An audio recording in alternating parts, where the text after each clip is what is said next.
Phillips Show. Playing out now live around the world via Amazon and Google Home devices on the biggest station. Second City Radio. That sounds like a carry-on film there. Robin Askwith, welcome to the show. Yeah, it's a very early cock-up. Listen, we like cock-ups here. It's Friday. Yeah. It's in the UK. Now, Hang on. Have I lost my crackle? Your crackle has gone. Oh, jolly good. Great. Okay. Well, let's continue with this little Ice Stepford. Well, listen, first of all, welcome to the show. Why you've decided to come on here, I will never know, but we are very pleased to have you, as always. I understand. Well, you begged me and gave me assurances that I could talk to lots of people and plug my show, is what you told me. Well, we are going to go on, carry on. We are going to plug your show in a little while, Robin, because that's why you're on the show. Right, go on. Listen, first of all, what's the story with Malta? Why aren't you in the UK? What's going on? What's the story with Malta? Well, it's an island that was invaded by the Turks. You know what I mean. You know what I mean. No, the story is quite simple. In about 1969, I actually live on Gozo, which is the island next to Malta. But I came to Malta originally with Ridley Scott and Tony Scott, who were making commercials then before they were feature directors, and obviously before I became Robin Askwith, I was, just a sort of jobbing actor, which I am again now, of course, paradoxically. And I did a Thompson Sky Tours commercial in Malta, and in '69, it was a big thing to go abroad. In those days, I think we came on a Vanguard aircraft to bloody house to get to Malta. And it was great. I felt like being abroad, and I made lots of friends. I was only, about 18. And then I was taken one day on a speedboat to this island, Gozo, and I just sort of fell in love with the place, or it fell in love with me. And wherever I've been in the world, whether I've been in Australia, Tahiti, Los Angeles, wherever I've been, I've always been drawn to come back here. And I find it an extraordinary place to live. And where I live, in Gozo, there's no crime at all. So it's very peaceful and strange. I mean, a goat went missing last week, but I think they found it. So are you saying on that basis, then, you think that maybe, on the basis you've just mentioned crime, that the UK is on its arse a bit? Well, no, I left 25 years ago. And I left 25 years ago because I sort of got divorced, I think, for the second time. And I ended up with a field in Gozo, in the settlement. And so I sort of moved over here because I had to. And I actually found it was quite a lovely place to live. I love sailing, I love swimming, and I love sunshine, obviously. I found that I could live here. I built a little place and got a little boat and could live a very high... Even then, I'd been in the business about 25 years, I think, then. So I was thinking of slowing up a little bit. But I found I could commute from Gozo. It was very nice. If, for instance, I was doing a pantomime in Wimbledon or Newcastle, I'd have to live in a hotel in any case. So I'd get on a plane and go and move into the hotel. Or if I was filming Benidorm, I'd be flown to, I'd be in Spain. So I could just about get away with commuting from here. So let me just take you back, Robin, if I may, back to the start of your acting career. What made you decide that you wanted to be an actor? What? Well, the money, the women, all that sort of stuff, the drugs, the drink. No, when I was a kid, my next door neighbour's father was the studio manager of Denham Studios, and then he became the manager of Pinewood Studios.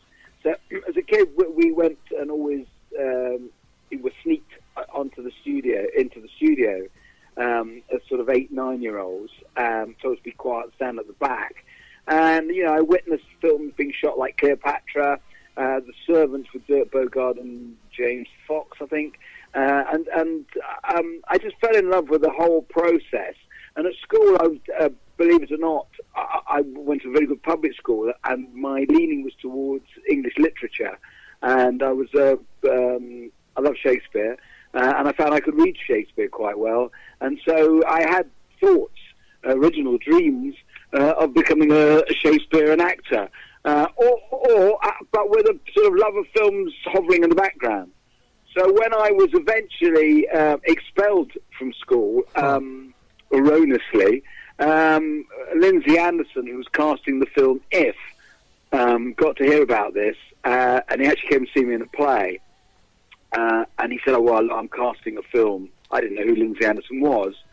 I soon did. I soon caught up. I went to see This Sporting Life and went to see a production he did at the Royal Court called Hellraisers by Max Frisch. And so I knew who he was. And I auditioned for this film called Crusaders. It eventually became, it was called If. And I was lucky enough to have a substantial role in that film. I was on the whole shoot, the whole 8 weeks. And I got my A-levels. I was going to go to Bristol University. And I just sort of fell in love with the whole process of filmmaking, which had been instilled as a child, when I went to Denham and Pinewood. And I just really was very, very lucky. I sort of opted out, much to my parents' horror, opted out of university, and just went from job to job to job to job. Well, and that was 1968. Well, through obviously your career, you've had quite a remarkable career, and I've got to say you're a great actor, and you brought a lot of joy to my life. I know that. Let's talk a little bit about the Confessions series, because obviously, people remember you for that. I remember you for that because I thought it was very tongue-in-cheek. Very much what people needed at that particular time when these films came out. There was all sorts of things going on across the country, and people just wanted cheering up, and you seem to offer that. Did you, the way it came across on the film, did you enjoy it in that way, the way that we kind of received it? Did you enjoy making those films? Well, funny enough, I was discussing this through Twitter today with Samira Ahmed and a comedian I would have called Meryl O'Rourke, and we were discussing the sort of, if it excuse the pun, the ins and outs of the success of the Confession films, why they were, and my part in them. And I have to say, by the time I came to do a Confessions film, which was in 1974, I'd already done a substantial amount of work. I worked with people like Pasolini, Zeffirelli, Lindsay Anderson, of course. I'd done what would now be called indie films for a guy called Pete Walker, Kulik Carroll, Four Dimensions of Greta. I'd done a couple of horror films, one that's come a bit of a cult called Horror Hospital, another one, Tower of Evil. I'd been to Hollywood. I'd made a musical called Hans Brinker and the Silver Skates. I played the leading role in that. I was quite experienced, so I was a little bit wary of the script of Confessions of a Window Cleaner, because I couldn't quite see what all this shagging and stuff was all about. I could, and the more I met them, the guys, because everyone had turned it down. Richard Beckinsale turned it down, Richard O'Sullivan turned it down, Dennis Waterman turned it down. All my peers had turned it down. So there was a big question mark over these films because of the content. You have to run around naked and shag lots of people. It did seem nonsense. But the more I talked to the producers, and then eventually it became a bigger budget film. Columbia got hold of it, and it became a Columbia film. In fact, it was an American film. It was backed by American money, and these guys were just laughing at my suggestions and my attitude to it, and they really, really wanted me. But I was very nervous. And also, Chris, I know, everybody goes, oh, God, bless everybody's guy's dream to run around naked with girls. Well, I mean, is it? Is it in front of loads of people in Elstree, Borehamwood High Street, running naked down Borehamwood High Street in February? Is that everyone's idea of fun? I don't know. No, it's not. No, it's not. And then, I know this sounds mad, but there's obviously a very busy studio. You've got a lot of lines, a lot of stuff, and you're with a very nervous young lady, and she's going to get her clothes off, and we've got somehow got to entertain people. It's quite a strange process. So the fact that it became successful, and the first one in particular, was a pretty good film of its time. Okay. Let me just spin it the other way around. Are you happy that you made those films? That is a big question. You can't. It certainly changed my life. I mean, I was in a series at the time called Beryl Slot, which was very successful, playing a sort of North Country, short-haired, opera-loving chap, and for Yorkshire Television, which was quite successful. And as soon as Confessions of a Window Cleaner became the monster hit it became, they sacked me. So in other words, because I, this wouldn't happen these days. Success is success, but I was seen as to be associated with something very risque. So I sort of slightly regret that. But then it sort of led to a bit of a rock and roll lifestyle. I went on tour with live shows. I was making films after film, but they were of a certain type. So it sort of labelled me with that sort of genre, which was very, very difficult to get out of. Fortunately, there are directors with imagination, like Lindsay Anderson. I went back and shot another film with him called Britannia Hospital, and people like Roger Michel. I did a Brecht play, The Resistible Rise of Arturo. I did lots of work. I went into Fringe Theatre. I did lots of other stuff that nobody, of course, ever hears about because the confession films were so prominent. What was it like working with your main co-star in that, Mr. Booth himself? Yeah, great, perfect casting, really. I'd known Tony through playing football for the Showbiz 11. Yeah. And Tony was Tony. He was, he was very much that sort of misogynistic, layabout character himself. I mean, he's passed away, of course. Now I can say what I like, but I would say if he was still alive. It was very, very good casting. The whole thing was well cast. Bill Maynard as the father, Danny Nichols as the mother. Oh yeah, Bill Maynard, what a great actor. You're talking prime performers, and we'll get on to my shows and stuff in a minute that I'm doing now. The people have to remember, and I think people do. The quality of the cast. John Le Mesurier in that film alone was astonishing. Richard Wattis, Linda Hayden. It goes on. So how many of these confession films did you actually make in total? I only made 4 confession films. I've made 33 films, I think, now in total. But we made 4 confession films, and one we tried to drift sideways. We tried to sort of get what we thought was upmarket. We'd made a Leslie Thomas book called Stand Up Virgin Soldiers with the same crew. The same year as they were filming Star Wars, actually, which there's a whole section in my show about that. Darth Vader watching me shag Pamela Stevenson, which was quite bizarre. But that strangely enough, wasn't very successful. Well, I've got to say, shagging Pamela Stevenson was very successful, but the actual film was not. Well, do you know, for me, what the confession's great, but do you know what I really loved so far about your acting career? You turned up because I'm a very, very big Carry On fan, very big. I've done special shows on this station based on Carry On, and of course you appeared in Carry On, which I thought was absolutely amazing, as a photographer in one.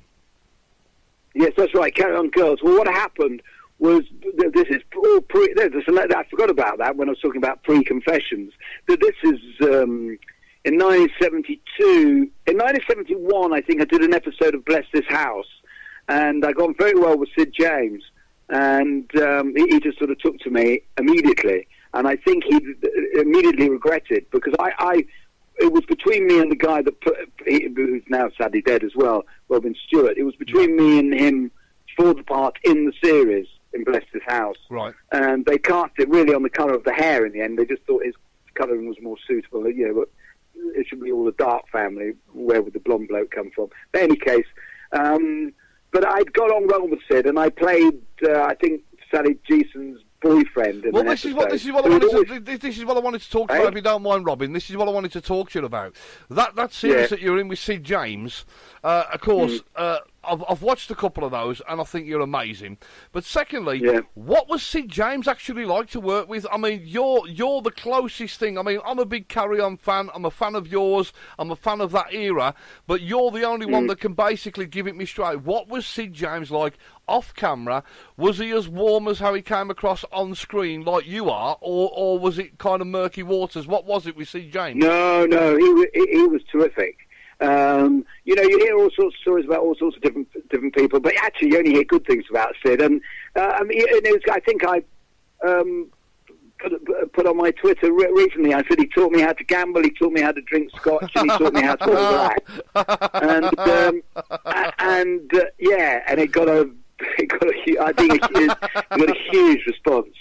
And that was it. He was very, very helpful, and there was a scene. So I eventually got the part of the Sun in Bless's house of the big screen version. And so to answer your question about Sid, so I'm now with him every day for 6 weeks playing his son. So we became even closer then. And there was one particular scene where I had to do lots of cooking in the place where I was working. Like, there was a sort of wimpy bar type thing, and I had to fry chips and do all this. But they shot the whole sequence in one sequence to be intercut through the scene, and I did it as a routine that I sort of mapped out and rehearsed in my own time. And Sid James came in to watch it, and he was sort of pissing himself. And I have to say, that was a very generous thing to do, because most comics, and I will not name them, if you're getting laughs from the crew or from an audience you're on stage with them, you're stealing their food. That laughter is their food. But Sid wasn't like that at all. He just pissed himself, and he just said, he congratulated me, and what a great routine it was, and because I was only about 21 at the time, and he said, listen, son, you've got something, and that's meant an awful lot. When I went home that day, I thought, God, I've made Sid James laugh. Well, incredible. The way you talk about him, you must miss him dreadfully. Well, there's a lot I miss dreadfully. They're all, everybody's dropping like flies now. So, he died a long, long time ago. I think it was 1974, wasn't it, or 76? Yeah. It's going back a long while. It's a long way. Who would you say? It was an early influence. Well, who would you say, Robin, from past to present? Who's probably been the best person in your acting career so far you've really enjoyed working with? I know I'm putting you on the spot, but who would you say you are putting me on the spot? You are putting me on the spot. I am. Because obviously there's television, there's film, there's theatre, there's what else is there? But there's a lot. There's and I meet new people all the time. Yeah. It's there are some people, I must say, that I will stick my neck out and say there are some people that, funny enough, I didn't have a great social life with. I wasn't great friends with, but how often do you hear that with sort of double acts? I did a show in the West End in the early 80s called Run for Your Wife, and I did it for 15 months with various casts and various people. They kept me in it. A guy I worked with was continued more than anybody else, and we went around the world, was Jeff Hughes. Now, Jeffrey Hughes was Eddie Yates in Coronation Street and Onslow and Keeping Up Appearances and Heartbeat and stuff. I don't know, it was a sort of there was a chemistry. I could see that I could genuinely really got up his nose sometimes, which was good. We could play off that. There was a bit of magic there. So there's people like that you work with where there's a bit of magic, and there's people like Leonard Rossiter you work with, and you think, my God, I'm with something very special here. I better behave myself and watch how this guy works. It's Is there anything, Robin, that you regret turning down? There must have been something that came along your way that you decided not to go. Oh, there's loads of stuff. I mean, there's mainly theatre. I've never been really good. If any film was being made, I was usually in it. So I turned down lots of films because they were awful, and I made a lot of awful films. Make no mistake. One of which I want to talk about in a minute is Queen Kong. I mean, that is the most awful film ever made. But there's a special showing coming up which I want to talk about. But the sort of stuff I've turned down, it's because I was on a bit of a roll in the 80s, so I was accepting work, and I was working in the most magical places. I was doing tours around Australia, and I was stopping off on the way back in Tahiti and played. I was having a very interesting life. And I remember, this is an example. There's been many examples like this. Lindsay Anderson was always trying to get me to do a play at the Royal Court, and I was never available. I used to really piss him off. And then I was offered to send this play called Screamers, and it was about a sort of aging homosexual hairdresser who'd fallen in love with this blonde chap, and the very sensitive, touching story. And we're going to remember this is the 80s, about homosexuality. And I read the play, and I was committed to doing another play, Funny Peculiar, in Perth, in Australia. And I'd signed the bloody contract. And this play came through, and I thought, oh, God, this is brilliant. Anyways, I phoned the guy up, Ted Craig, and I said, look, Ted, I'm committed. He said, no, Robin, you've got to do this.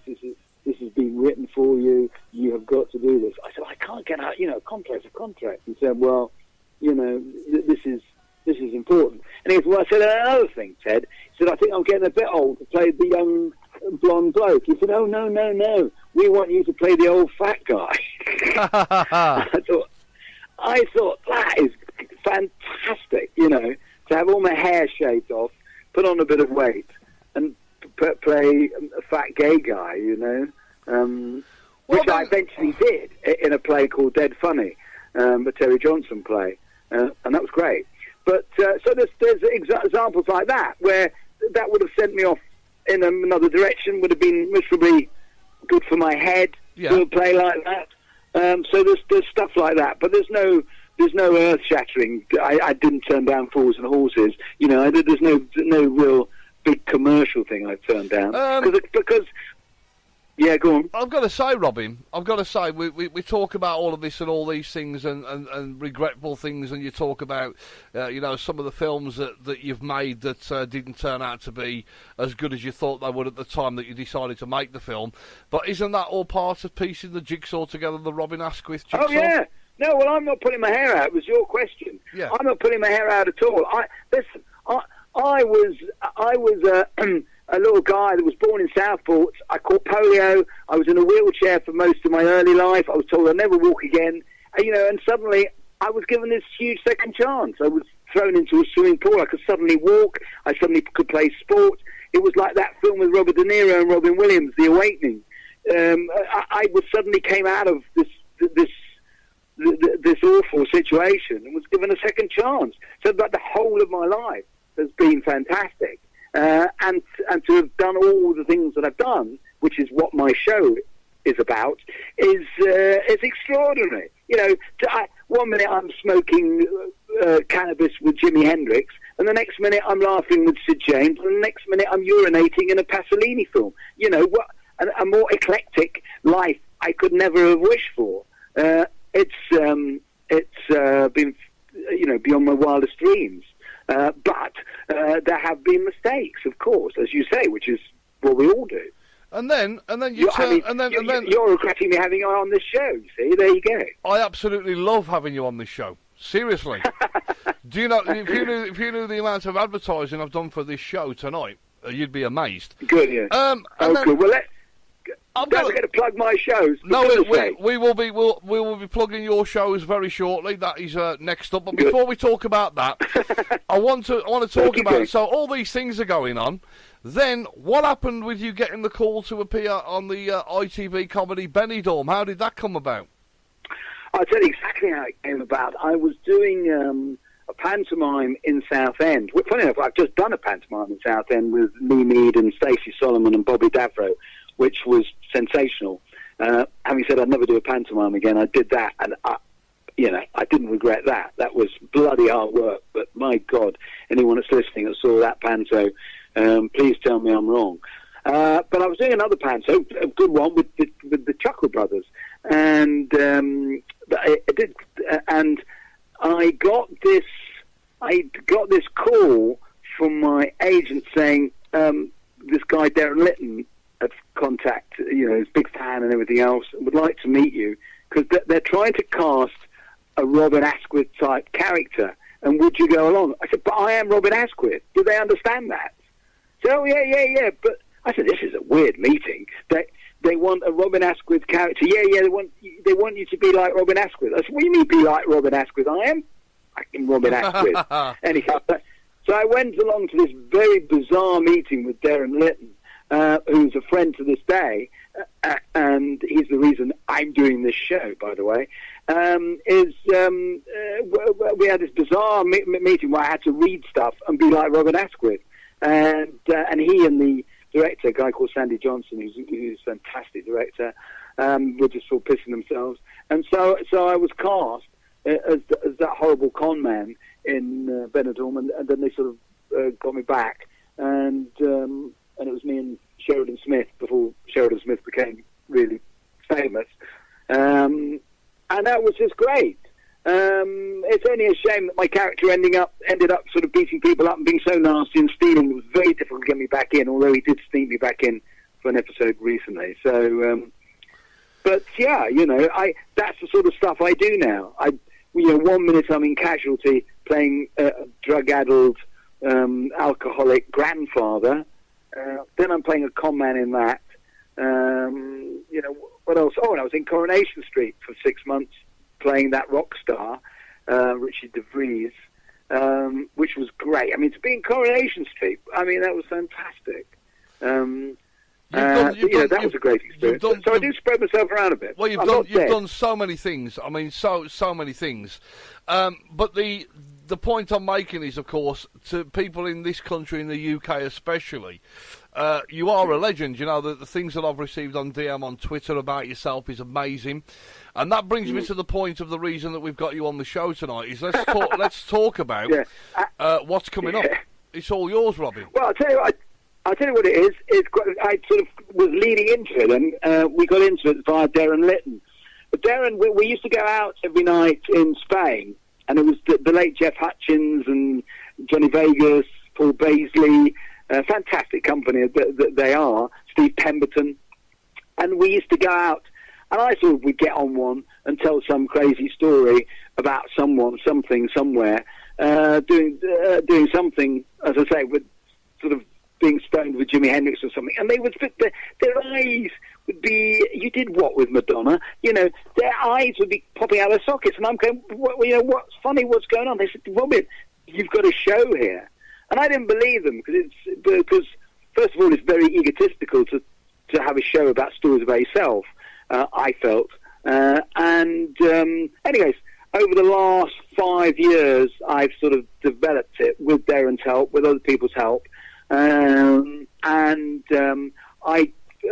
stand on stage for usually about an hour and a half and waffle, and it's obviously slightly rehearsed and slightly contrived, but I'm doing Darlington Forum, Southend, the Grosvenor Casino. The big one is the Half Moon Putney, which is a rock venue, which is going to be extraordinary. A Criterion Theatre in the Isle of Sheppey, and I'm doing a one-off interview. This is going to be an interview at the Cinema Museum in London with Dr. Matthew Sweet, who's a fairly prolific writer, particularly, you'll hate me saying this, specialises in film. He wrote a very good book called Shepperton Babylon. Well, that's going to be a more analytical evening. I mean, it'll be all slightly crazy. But my actual show is me by myself, really slacking people off, being slanderous and saying outrageous things. And as I say, it goes from urinating over people to shagging Pamela Stevenson to getting stoned with Jimi Hendrix. I mean, anything happens. I have a set routine, but I do tend to wander off. And where can people get information on this tour? Where's all the details? Well, the people who've organised it, there's the Misty Moon Film Society, a lady from the Anvil Theatre in Basingstoke called Ellen Holbrook, and a guy called, I must also point out, I've just forgotten a date. Oh no, I just said Southend. A guy called Paul Cotgrove from the who's running the Southend Film Festival. I'm doing one of my shows there I think it's on the 23rd of May, and on the 24th of May they're doing a special screening of If. That's 50 years since If was made, believe it or not, and they're having a big sort of gala red carpet evening the night after my show, and they're slipping my show in the night before. So the best way is to go to the individual venues, to Darlington Forum, Southend Film Festival, Criterion Sheppey, Half Moon Putney. I mean, Half Moon Putney's a big one. Or just look at my Twitter accounts, and you'll see it all pop up there. Or the Misty Moon Film Society. Or alternatively out there, if there's somebody listening to the show out there that that knows the station, if somebody can get round and collate all that information and get it sent to me on email, secondcityradio@hotmail.co.uk, we'll get all those put up onto the Second City Radio website where you'll be able to check where Robin's going to be. And when does all this kick off, Robin? It kicks off a week Monday in the Darlington Forum. And the Darlington Forum, I know you're miles from Darlington. I don't know if you get some, I suppose it's online, anyone can listen to this. But they are being stupid enough, the Darlington Forum. This is my third visit there. I've done 3 shows there. And it sells out. It's like a rock venue. It sells out. And I just have a ball. I have a blast. And then I go out for a drink with everyone afterwards. It is fantastic. And they always show a film of mine first. And against all my advice, they are showing Queen Kong first. And then I'm expected to walk out after they've watched Queen Kong and then do my set. So good luck to them. You know, I've suggested various medications to take before watching the film, and maybe even some acid, you know, would do them a favour, and then watch the film, and then I go on. But at the other venues, it's just me. Well, I've got to say, guys out there, of course, you know that we love very relaxed things here. We love certain people. Robin, you're one of those. You've just heard Robin say himself he's going to be back in the UK, of course, and he's going to be at Darlington, which is going to be great. You can go to the venue and check the details, of course, for the time shows, ticket prices, etc. And what I'll do is I'll try... Or just access my Twitter account. Yeah, or you can go to... What's your Twitter account, Robin? It comes under the name of Robin Askwith. So at Robin Askwith on Twitter for the very latest. Yeah.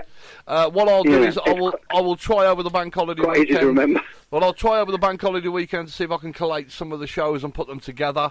Right, and we'll bung them on the Second City Radio website at some point next week, mainly before this tour kicks off. I just want to say to you, Robin, before I let you go, because I know you're in the middle of the mountains, that obviously when you're in the UK, you're welcome on here any time, of course, if you need some promotion.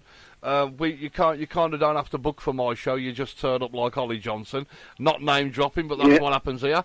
Well, yeah, he was in Benidorm. Yeah. I was quite proud to see him, you know, getting a bit of work. Bless him.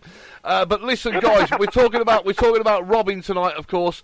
Let's give him our support, of course. He is a legend of the UK, of course, and it's bandied around quite a lot in this country, of course. These people that go into Big Brother that have been famous for 10 seconds.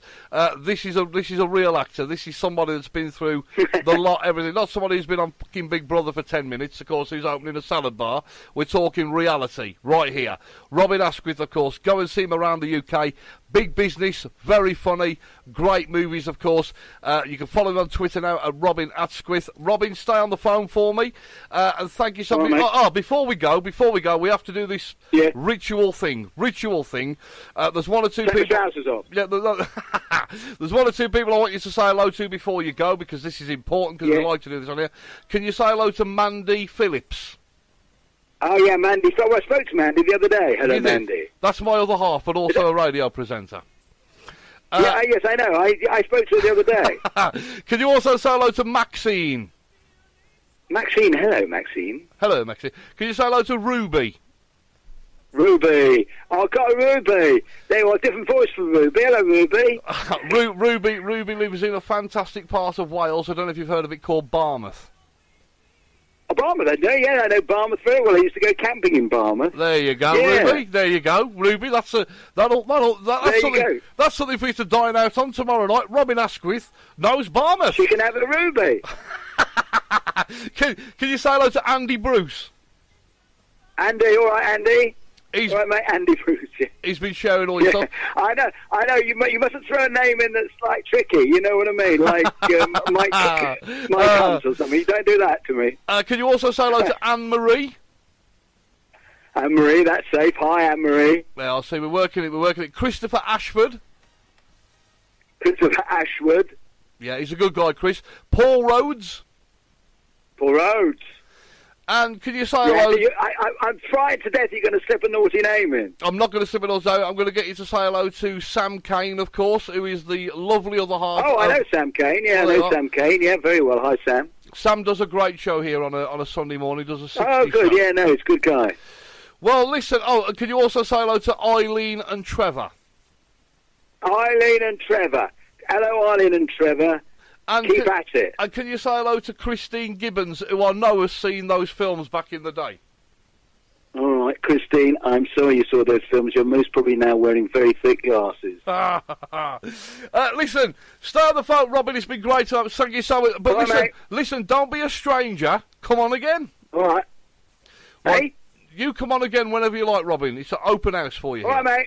Right, you All right, Chris, thanks for having me. You stay where you are there, Robin. I'll have a The Chris Phillips Show. Playing out now live around the world via Amazon and Google Home devices on the biggest station. Second City Radio.